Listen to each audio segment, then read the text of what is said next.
Welcome to studio yes news బులెటిన్లో ముందుగా headlines. కాళేశ్వరంపై Etela నిజాలు చెప్పాలి మంత్రి పొన్నం ప్రభాకర్.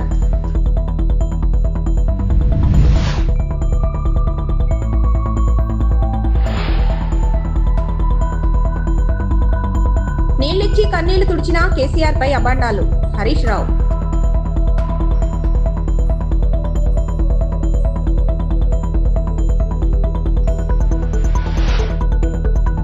నిందలు దందలు చందాలు ఇదే కాంగ్రెస్ పాలన కేటీఆర్.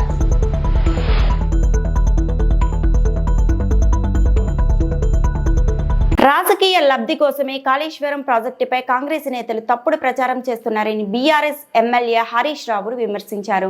మేడిగడ్డ బ్యారేజ్లో 2 పిల్లర్లు కూలితే మొత్తం కాళేశ్వరం ప్రాజెక్టే కూలినట్టు చెబుతున్నారని ఆగ్రహం వ్యక్తం చేశారు. నీళ్లిచ్చి కన్నీళ్లు తుడిచిన కేసీఆర్పై అబాండాలు వేస్తున్నారని మండిపడ్డారు.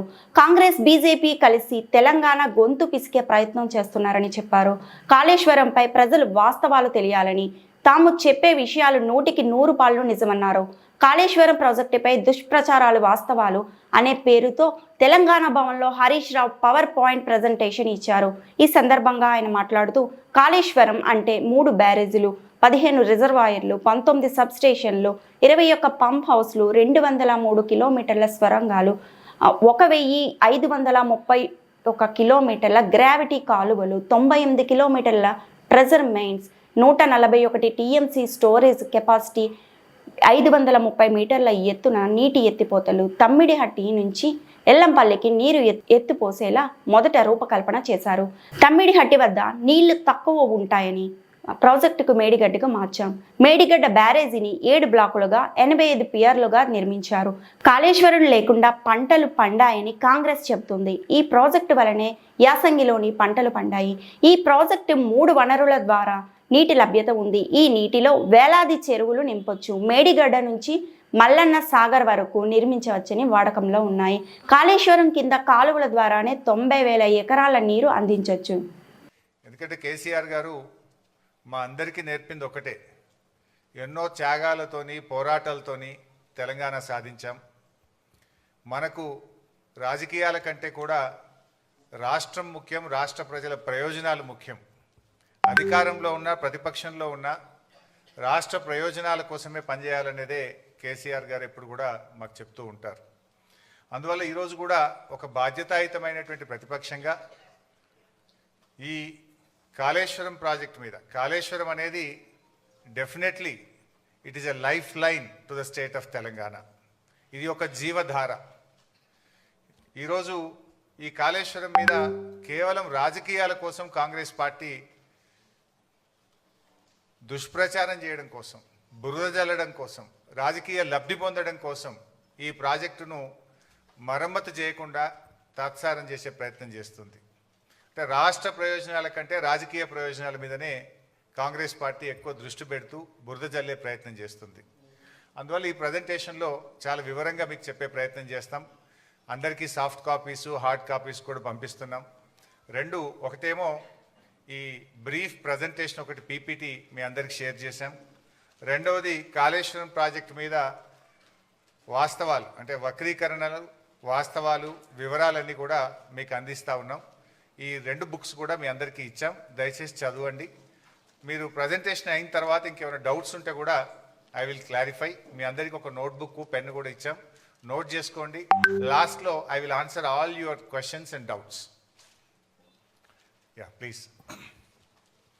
నేను కూడా ఈరోజు రాజకీయ విమర్శలు చేయట్లేదు, ఓన్లీ వాస్తవాలు చెప్పే ప్రయత్నమే చేస్తున్నా. పొలిటికల్గా చాలా వేదికలు ఉన్నాయి, మాట్లాడతాం. కానీ today I will try to explain the brief facts on Kaleshwaram. ముందుగా అసలు కాళేశ్వరం అంటే ఏంటి? పదే రేవంత్ రెడ్డి గారు కాళేశ్వరం కుప్పగూలిపోయింది అని ఒక స్టాండర్డ్ డైలాగ్ కొడుతూ వస్తూ ఉన్నాడు. వాస్తవానికి కాళేశ్వరం అంటే 3 బ్యారేజీలు, 15 రిజర్వాయర్లు, 19 సబ్స్టేషన్లు, 21 పంప్ హౌస్లు, 203 కిలోమీటర్ల టనెల్లు, 1531 కిలోమీటర్ల గ్రావిటీ కెనాలు, 98 కిలోమీటర్ల ప్రెషర్ మెయిను, 141 టీఎంసీల సామర్థ్యం కలిగిన రిజర్వాయర్లు, 530 మీటర్ల ఎత్తుకు నీటిని ఎత్తిపోసేటువంటి వ్యవస్థ, 240 టీఎంసీల నీటి వినియోగం. ఇది మొత్తం కాళేశ్వరం యొక్క సమాహారం. ఈ మొత్తంలో ఆ 3 బ్యారేజీల్లో ఒక బ్యారేజీలో 2 పిల్లర్లు మాత్రమే కుంగాయి. అంటే మీకు 15 రిజర్వాయర్లు ఇంటాక్ట్ ఉన్నాయి, 19 సబ్స్టేషన్లు ఇంటాక్ట్ ఉన్నాయి, 21 పంప్ హౌస్లు ఇంటాక్ట్ ఉన్నాయి, 203 కిలోమీటర్ల టనల్ ఇంటాక్ట్ ఉంది, 1531 కిలోమీటర్ల గ్రావిటీ కెనాల్ ఇంటాక్ట్ ఉంది, 98 కిలోమీటర్ల ప్రెషర్ మెయిన్ ఇంటాక్ట్ ఉంది, 141 టీఎంసీల రిజర్వాయర్లు ఇంటాక్ట్ ఉన్నాయి, ఈ లిఫ్ట్ సిస్టమ్ ఇంటాక్ట్ ఉన్నది. ఆ 3 బ్యారేజీల్లో ఒక బ్యారేజ్ మేడిగడ్డ, దాంట్లో 85 పియర్స్ ఉన్నాయి. రెండవ బ్యారేజ్ సుందిల్లా, అందులో 74 పియర్స్ ఉంటాయి. మూడవ బ్యారేజ్ అన్నారం, అందులో 64 పియర్స్ ఉన్నాయి. సో అన్నారంలో ఉన్న 64 పియర్సు బ్యారేజ్ ఇంటాక్ట్, సుందిల్లలో ఉన్న 74 పియర్సు బ్యారేజు ఇంటాక్ట్. మేడిగడ్డ బ్యారేజీలో 85 పియర్స్లో 2 పియర్స్ మాత్రమే కుంగినాయి. అంటే కాళేశ్వరంలో ఉండే ఇన్ని కాంపోనెంట్లలో ఒక బ్యారేజ్ మేడిగడ్డ, ఆ మేడిగడ్డలో 85 పియర్స్లో 2 పియర్స్ మాత్రమే కుంగినాయి. దానికి మొత్తం కాళేశ్వరమే కుప్పగూలింది అనేటువంటి ఒక దుష్ప్రచారాన్ని చేసేటువంటి ప్రయత్నం గత కొంతకాలంగా కాంగ్రెస్ ప్రభుత్వం చేస్తుంది. అంటే ఈ 100 కాంపోనెంట్స్ అన్నీ కూడా ఇంటాక్ట్ ఉన్నాయి, అన్ని పియర్స్ మిగతా బ్యారేజీల్లో ఇంటాక్ట్ ఉన్నాయి. అండ్ కాళేశ్వరంలో బ్లాక్ వైజ్ కట్టాం మనం. జనరల్గా ఏదైనా ఒక బ్రిడ్జ్ కానీ ఏదైనా ఉంటే ఒక పియర్ పోతే మొత్తం బ్రిడ్జ్ పోవాల్సి వస్తుంది. కానీ ఇలా మేడిగడ్డలో దేర్ ఆర్ 7 బ్లాక్స్. సో ఒక్కొక్క బ్లాక్లో కొన్ని పియర్స్ ఉంటాయి, ఓవరాల్గా 85 పియర్స్ ఉన్నాయి. ఏదైనా రిస్టోరేట్ చేయాలంటే ఒక బ్లాక్ను రిస్టోర్ చేస్తే మొత్తం బ్యారేజ్ ఇంటాక్ట్ ఉంటుంది. ఈ విషయం నేను చెప్పడం లేదు, ఎన్డీఎస్ఏ రిపోర్ట్లో కూడా చెప్పారు. అది కూడా నేను ముందు మీకు చూపించేస్తాను. సో నెక్స్ట్, అయితే ఈ మధ్యకాలంలో మీరు చూస్తే ఇది మొత్తం కాళేశ్వరం యొక్క సమగ్ర స్వరూపం. ఏం బాబు ఇది రావట్లేదు. గోదావరి కృష్ణా జలాల విషయంలో రాష్ట్ర రైతాంగానికి రైతాంగ ప్రయోజనాలకు ఎప్పటికైనా కేసీఆర్ నాయకత్వమే శ్రీరామ రక్ష అని బీఆర్ఎస్ వర్కింగ్ ప్రెసిడెంట్ కేటీఆర్ అన్నారు. రాష్ట్రంలో ప్రస్తుతం జరుగుతున్న నిందలు, దందాలు, చందాలు ఇదే కాంగ్రెస్ పాలన అని విమర్శించారు. నీళ్ల విషయంలో రాష్ట్ర ముఖ్యమంత్రి బీజేపీ దుష్ప్రచారం చేస్తున్నారని ఆగ్రహం వ్యక్తం చేశారు. మేడిగడ్డ బ్యారేజీలో 2 పిల్లర్లలో ఒక దగ్గర పగుళ్లు వస్తే దాన్ని పట్టుకొని దున్నపోతు ఈనిందని కాంగ్రెస్ వాళ్ళు అంటే దాన్ని పట్టుకొని దూడని కట్టేయమని బీజేపీ వాళ్ళు అంటున్నారని విమర్శించారు.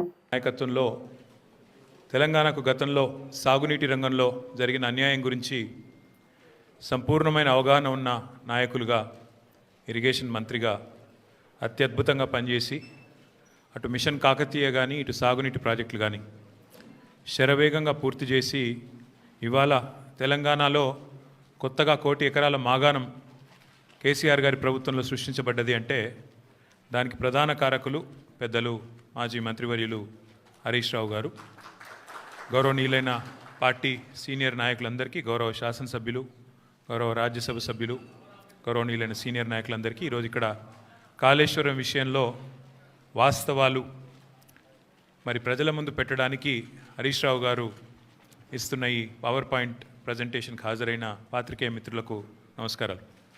ఈరోజు నాకు ఈ ప్రజెంటేషను ఈ యొక్క స్లైడ్ చూస్తూ ఉంటే ఆనాడు పెద్దలు సిడబ్ల్యూసి మాజీ సభ్యులు కేసీఆర్ గారికి సాగునీటి విషయంలో ఎన్నో సందర్భాలలో తెలంగాణ ప్రజలకు చాలా విషయాల్లో మనకు దిశానిర్దేశం చేసిన ఆర్ విద్యాసాగర్ గారు గుర్తొస్తూ ఉన్నారు. ఆ రోజు నీళ్లు నిజాలు అనే పుస్తకం వారు రాయడం, ఈ సాగునీటి రంగంలో దశాబ్దాలుగా తెలంగాణకు జరిగిన అన్యాయం గురించి వారు సవివరంగా అటు కాంగ్రెస్ ఉన్నప్పుడు కానీ ఇటు బీజేపీ ఉన్నప్పుడు కానీ కేంద్రంలో ఎన్ని రకాల అన్యాయం చేసింది అని వారు పదే పదే చెప్పేటోళ్ళు. అట్లాగే తెలంగాణ ఉద్యమానికే మీకు తెలుసు శీర్షిక ట్యాగ్ లైను నీళ్లు, నిధులు, నియామకాలు. అందుకే 10 సంవత్సరాల కేసీఆర్ గారి పరిపాలనలో ఈ 3 రంగాల్లో సంపూర్ణమైన న్యాయం కేసీఆర్ గారి ప్రభుత్వం చేసింది. నీళ్ల విషయంలో ఇటు గోదావరిలో అటు కృష్ణలో ప్రతి నీటి బొట్టును వడిసిపట్టి ఒక్క చుక్క నీటిని వదలకుండా కాళేశ్వరం లాంటి ప్రాజెక్టు కాలంతో పోటీపడుతూ కట్టినా, అట్లాగే పాలమూరు రంగారెడ్డి ఎత్తిపోతల పథకాన్ని దాదాపు 90% పూర్తి చేసిన, సీతారామ ప్రాజెక్టును కూడా 90% పూర్తి చేసి, కృష్ణలో గోదావరిలో సంపూర్ణంగా ఒక్కొక్క నీటి బొట్టును ఒడిసి పట్టి తెలంగాణ రైతాంగానికి, తెలంగాణ ప్రజల ప్రయోజనాల కోసం నిరంతరం పనిచేసింది కేసీఆర్ ప్రభుత్వం. కానీ ఈరోజు నీళ్లు, నిధులు, నియామకాలు అనే ట్యాగ్లైన్ ఎక్కడో పోయింది. ఇవాళ ఏం జరుగుతుంది రాష్ట్రంలో అంటే నిందలు, దందాలు, చందాలు. బీఆర్ఎస్ మీద నిందలు, బిల్డర్లతో, కాంట్రాక్టర్లతో దందాలు, రాహుల్ గాంధీకి చందాలు. ఇది ఇవాళ ఈ కాంగ్రెస్ ప్రభుత్వం చేస్తున్న పని. సిగ్గు లేకుండా ఇవాళ నిస్సిగ్గుగా రాష్ట్ర ముఖ్యమంత్రి కానీ, అదేవిధంగా భారతీయ జనతా పార్టీ కానీ నీళ్ల విషయంలో చేస్తున్న దుష్ప్రచారాన్ని తిప్పికొట్టడానికే ఈరోజు హరీష్ రావు గారు మీ అందరికీ వివరంగా సమాచారం ఇస్తారు. అందులో ముఖ్యంగా మిత్రులు నేను గమనించాలని కోరుతున్నది ఒకటే. మార్బీ అనే ఒక గుజరాత్లో ఒక ప్రాంతంలో ఒక పెద్ద బ్రిడ్జ్ కూలిపోయి 140 మంది చచ్చిపోయినా ఏ ఎన్డీఎస్ఏ బోదు, ఎవడు బోడు, ఏ ఏజెన్సీ బోదు. 140 మంది చావులకు ఫలానావాడు బాధ్యుడు అని ఒక బాధ్యతాయుతమైన ఏ ఏజెన్సీ మాట్లాడదు, కేంద్ర ప్రభుత్వం మాట్లాడదు, గుజరాత్ ప్రభుత్వం మాట్లాడదు. బీహార్లో 4 రోజులకు ఒకసారి ఒక్కొక్క బ్రిడ్జ్ కూలుతున్నా అడిగే నాతుడు లేడు. అదే తెలంగాణలో ఇక్కడ కాంగ్రెస్ ప్రభుత్వం ఉన్నప్పటికీ సుంకిశాల రిటైనింగ్ వాల్ కూలిపోయి 100 కోట్లు నష్టమైన ఎన్డీఎస్ఏ రాదు, ఎవడు రాడు. అట్లాగే ఎస్ఎల్బీసీ టన్నల్ వీళ్ళ అవినీతి కమిషన్ల కక్కుర్తితో అది నిజంగా మళ్ళా తిరిగి రివైవ్ చేసే పరిస్థితి ఉందా లేదా అని కూడా సోయి లేకుండా, కనీసం ఆలోచన లేకుండా, ఇంగిత జ్ఞానం లేకుండా పూర్తి స్థాయిలో కుప్పగూలిపోయి 8 మంది చచ్చిపోయి దగ్గర 100 రోజులు దాటిపోయినా ఇప్పటి వరకు ఉత్తమ కుమార్ రెడ్డి మాట్లాడాడు, రేవంత్ రెడ్డి మాట్లాడాడు, కేంద్ర ప్రభుత్వంలో ఉన్న ఒక్క మంత్రి మాట్లాడాడు, ఎవరు బాధ్యత తీసుకున్న మనిషి లేడు.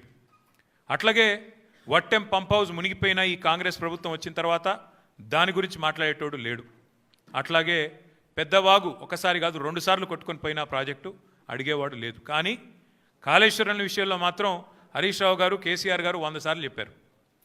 కాళేశ్వరంలో 100 కంపోనెంట్లు ఉంటే ఒక్క కంపోనెంటు ఒక బ్యారేజ్, అందులో 3 బ్యారేజీలు, 19 రిజర్వాయర్లు, 21 పంప్ హౌజులు, 100 కిలోమీటర్ల సొరంగ మార్గాలు, 1000 కిలోమీటర్ల ప్రవాహ కాలువలు ఉన్నాయి, 100 కంపోనెంట్లు ఉన్నాయి. ఆ 100లో ఒకటి మేడిగడ్డ బ్యారేజు. అందులో మొత్తం 371 పిల్లర్లు ఉంటే 3 బ్యారేజీలు కలిపి 2 పిల్లర్లలో ఒక దగ్గర పగులు వచ్చింది. దాన్ని పట్టుకొని దున్నపోతు ఈనింది అని కాంగ్రెస్ వాడంటే దుడ్డెను కట్టేయమని బీజేపీ వాడు 2 రోజుల్లో ఎన్డీఎస్ఏ రిపోర్ట్ అని వడ్డించి ఎన్డీఏ రిపోర్ట్ బీజేపీ ఆఫీస్లో తయారు చేసి ప్రజల్ని భ్రమింపజేసే ప్రయత్నం చేసినారు. దానికి తిరుగులేని విధంగా ఎల్ఎన్టీ అనే సంస్థ ఏ సంస్థనైతే పార్లమెంట్ భవనం కట్టిందో, ఏ సంస్థనైతే కాంగ్రెస్ పార్టీ కేంద్ర కార్యాలయం కట్టిందో ఆ సంస్థ మొన్ననే స్పష్టంగా చెప్పింది, ఈ నివేదికను మేము తిరస్కరిస్తున్నాం, ఎన్డీఎస్ఏ రిపోర్టు ఇది చెత్తబుట్టలో పడేయడానికి. కర్నూలు జిల్లాలోని ఎమ్మిగనూరు పట్టణంలో ముస్లిం సోదరులు శనివారం బక్రీద్ పండుగను భక్తి శ్రద్ధలతో అత్యంత ఘనంగా జరుపుకున్నారు. త్యాగానికి ప్రతీకగా నిలిచే ఈ పండుగను ముస్లింలు ఆనందోత్సాహాల మధ్య నిర్వహించుకున్నారు. శనివారం స్థానిక కమిటీ రోడ్డులోని ఈద్గాలోని ప్రత్యేక బక్రీద్ నమాజ్ను నిర్వహించారు. ముస్లిం మత గురువు సయ్యద్ మహమ్మద్ హుస్సేన్ పీర్ ఖాద్రీ ఆధ్వర్యంలో జరిగిన ఈ ప్రార్థనలో దాదాపు 100లాది మంది ముస్లిం సోదరులు పాల్గొన్నారు. ఈ సందర్భంగా మత గురువు మాట్లాడుతూ మత సామరస్యం, త్యాగం, దాతృత్వం యొక్క ప్రాముఖ్యతను తెలియజేస్తూ ఈ సందేశం ఇచ్చారు. నమాజు అనంతరం ముస్లింలు ఒకరినొకరు ఆలింగనం చేసుకొని పండుగ శుభాకాంక్షలు తెలియజేశారు. ఈ పండుగ సందర్భంగా పట్టణ తెలుగుదేశం మైనార్టీ నాయకుడు బందే నవాజ్ మాట్లాడుతూ రాష్ట్ర ముఖ్యమంత్రి Chandrababu Naidu Yemmiganur MLA doctor B B Jayanageswar Reddy తరపున ముస్లిం సోదరులు బక్రీద్ శుభాకాంక్షలు తెలియజేశారు.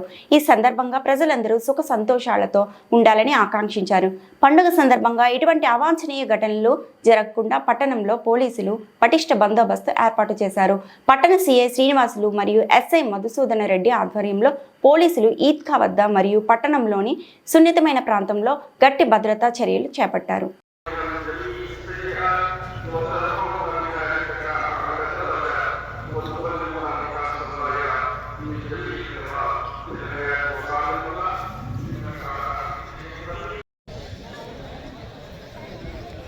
अस्सलामु अलैकुम रहमतुल्लाहि व बरकातुहू। आज ईद उल अज़हा के मौके पर मैं तमाम उम्मत मुस्लिमा को ईद उल अज़हा की मुबारकबाद देता हूँ और अल्लाह ताला की बारगाह में दुआ करता हूँ जितने इस ईद उल अज़हा के मौके पर क़ुरबानी करने वाले हैं, मौला ताला उन सब की क़ुरबानियों को कबूल फरमाकर उन सब को दीन और दुनिया की तमाम नेमतों से माला माल फरमाए, क़ुरबानियों के बरक़ात से माला माल फरमाए। क्योंकि जब क़ुरबानी का खून का पहला ख़तरा, जानवर का पहला ख़तरा ज़मीन पर गिरता है तो अल्लाह रब्बुल इज़्ज़त उस ख़तरे के गिरने से पहले क़ुरबानी करने वाले के तमाम गुनाहों को माफ़ फरमा देता है। अल्लाह ताला तम जितने क़ुरबानी करने वाले हैं सबकी क़ुरबानियों को कबूल फरमाकर सबकी मग़फ़िरत का ऐलान फरमा दे। और ये क़ुरबानियाँ इंशाअल्लाह ताला रोज़ क़यामत पुल सिरात पर सवारियाँ बनकर पेश किए जाएंगे। अल्लाह ताला उन सबको पुल सिरात पर सवारी बनाकर पेश करें और हम सबको ईद उल अज़हा की खुशियाँ अता फरमाकर मौला ताला दीन और दुनिया की तमाम नेमतों से माला माल फरमाए। आमीन बिजाहि सय्यदुल मुरसलीन सल्लल्लाहु अलैहि वसल्लम। ఈరోజు బక్రీద్ పండగ సందర్భంగా ముస్లిం సోదరులందరికీ బక్రీద్ శుభాకాంక్షలు తెలుపుకుంటూ అదే మాదిరిగా మా సీఎం నారా చంద్రబాబు గారి తరఫున మరియు మా ఎమ్మెల్యే బివి జయనాగేశ్వర తరఫున ఎమ్మెగనూరు పట్టణ ప్రజలు బక్రీద్ పండుగను సుఖశాంతులతో జరుపుకోవాలని కోరుకుంటున్నాం. తిరుమల శ్రీవారిని నటుడు రాజీవ్ కనకాల ఆయన సతీమణి యాంక సుమ దర్శించుకున్నారు. విఐపి ప్రారంభ విరామ దర్శన సమయంలో స్వామివారి సేవలో పాల్గొన్నారు. తొలుత అధికారులు వారికి స్వాగతం పలికి దర్శన ఏర్పాట్లు చేశారు. అనంతరం ఆలయంలోకి వెళ్లిన వారు స్వామివారిని దర్శించుకొని మొక్కులు చెల్లించుకున్నారు. అనంతరం రంగనాయకుల మండపంలో పండితులు వారికి వేదాశీర్వాదం చేసి తీర్థ ప్రసాదాలను అందజేశారు. అదే సమయంలో లోక్సభ సభ్యులు ఎంపీ బీకే పార్థసారథి కూడా స్వామివారిని దర్శించుకున్నారు.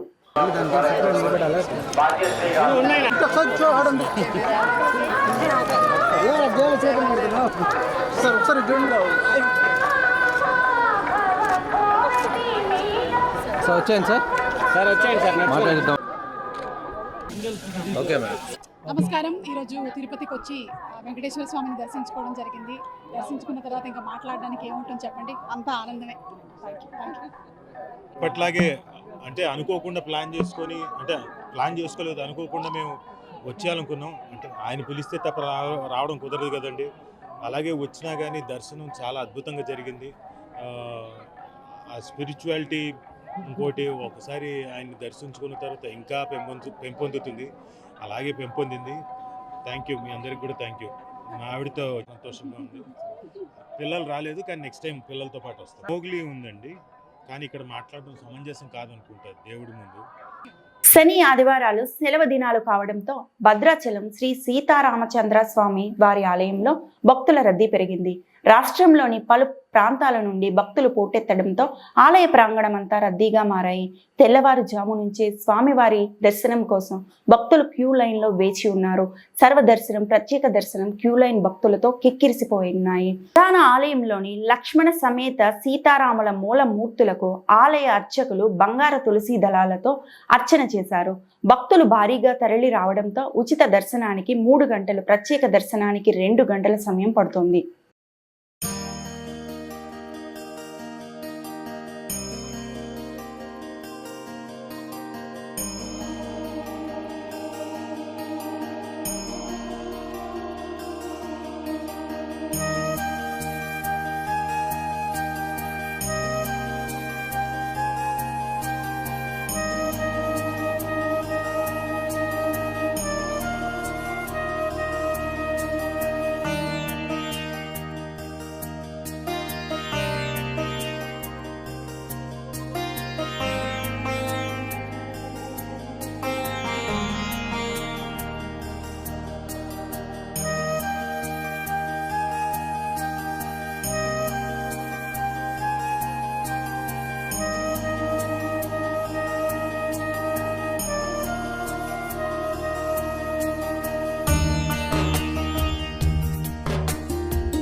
ఈటెల రాజేందర్ ఇప్పుడైనా వాస్తవాలు చెప్పాలని మంత్రి పొన్నం ప్రభాకర్ డిమాండ్ చేశారు.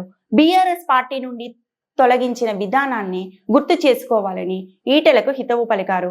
బీజేపీ, బీఆర్ఎస్ పార్టీలు రెండూ కలిసి పనిచేస్తున్నాయని రవాణా శాఖ మంత్రి పొన్నం ప్రభాకర్ ఆరోపించారు.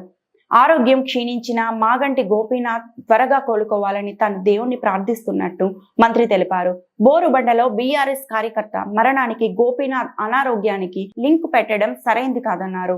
ఇది రాజకీయాలకు అతీతంగా మాట్లాడిన సమయమని స్పష్టం చేశారు.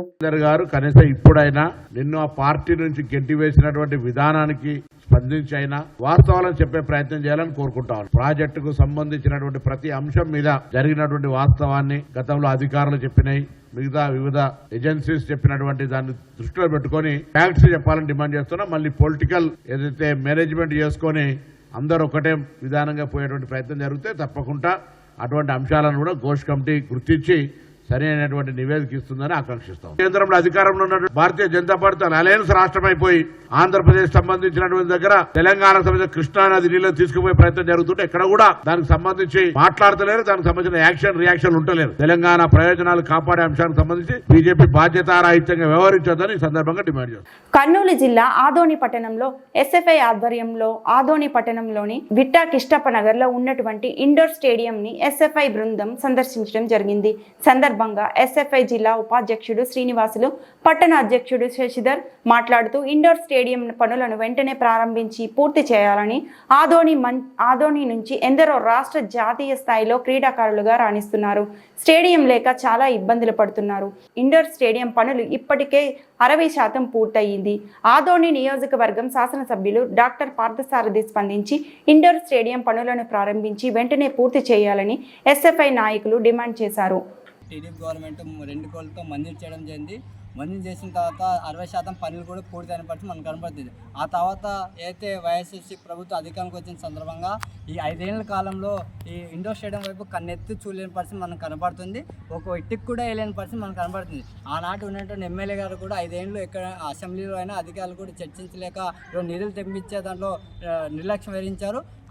ఏదైతే ఇప్పుడు ఎన్డీఏ కుటుంబ ప్రభుత్వం అధికారంలోకి వచ్చింది కాబట్టి వెంటనే ఇండోర్ స్టేడియం నిధులు కేటాయించి పూర్తి చేయాలని చెప్పేసి కుటుంబ ప్రభుత్వం మేము డిమాండ్ చేస్తున్నాం. ఎందుకంటే ఈరోజు ఆదోని పట్టణం నుండి క్రీడాకారులు రాష్ట్ర అంతర్జాతీయ రాష్ట్రాల్లో అనేక మంది రాణిస్తున్నారు. కాబట్టి ఈ ఇండోర్ స్టేడియం లేకపోవడం వల్ల చాలామంది క్రీడాకారులకు ఇబ్బంది అయింది. కాబట్టి తక్షణమే కుటుంబ ప్రభుత్వం స్పందించి నిధులు కేటాయించి పూర్తి చేయాలా. లేని పక్షంలో పెద్ద ఎత్తున ఆందోళన చేయడానికి శ్రీకారం చుట్టామని చెప్పేసి రాష్ట్ర ప్రభుత్వానికి అధికారులకి హెచ్చరిస్తున్నాం.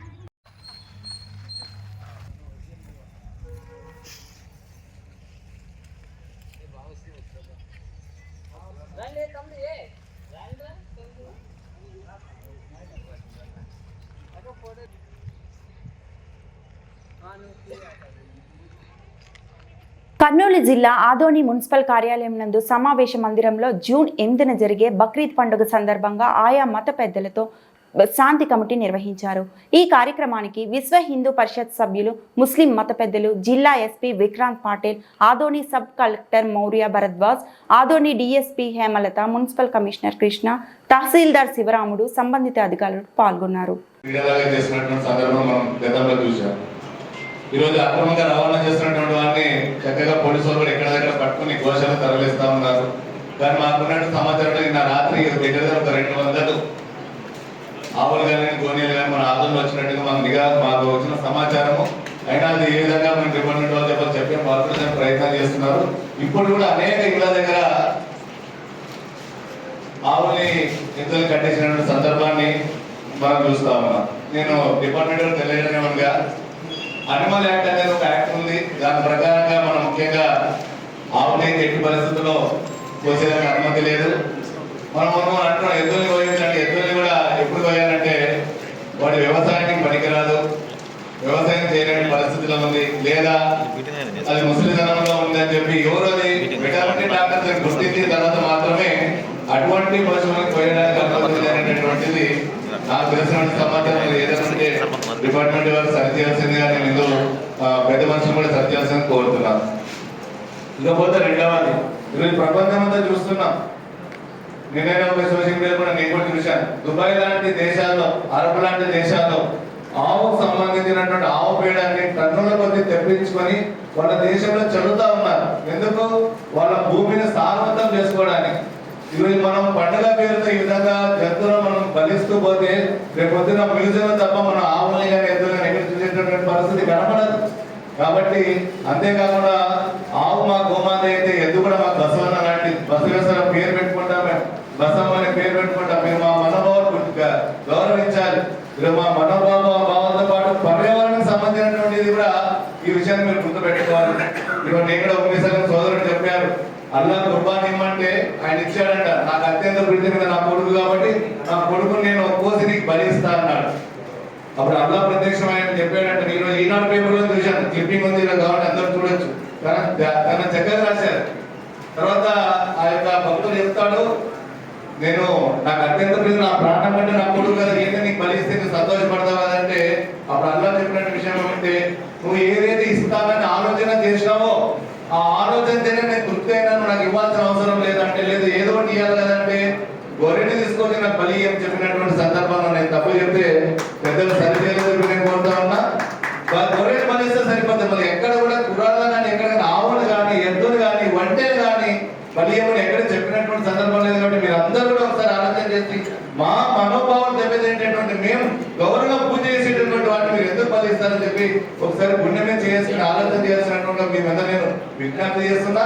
అదేవిధంగా చివరిగా ఒక విషయం గతంలో కూడా పాయింట్అవుట్ చేశాం, మదర్సాలు విద్యా కేంద్రాలు. సార్ దీని గురించి మీరు నిజంగా కొంచెం దృష్టి పెట్టాలి సార్. గత సంవత్సరం కూడా ప్రయత్నం జరిగింది. మదర్సాలు అనేది విద్యా కేంద్రాలు కేంద్ర ప్రభుత్వం వారి ఆధ్వర్యంలో నడుస్తూ ఉన్నాయి, ప్రభుత్వంలో డబ్బు ఇచ్చి దాన్ని నడుపుతా ఉన్నారు.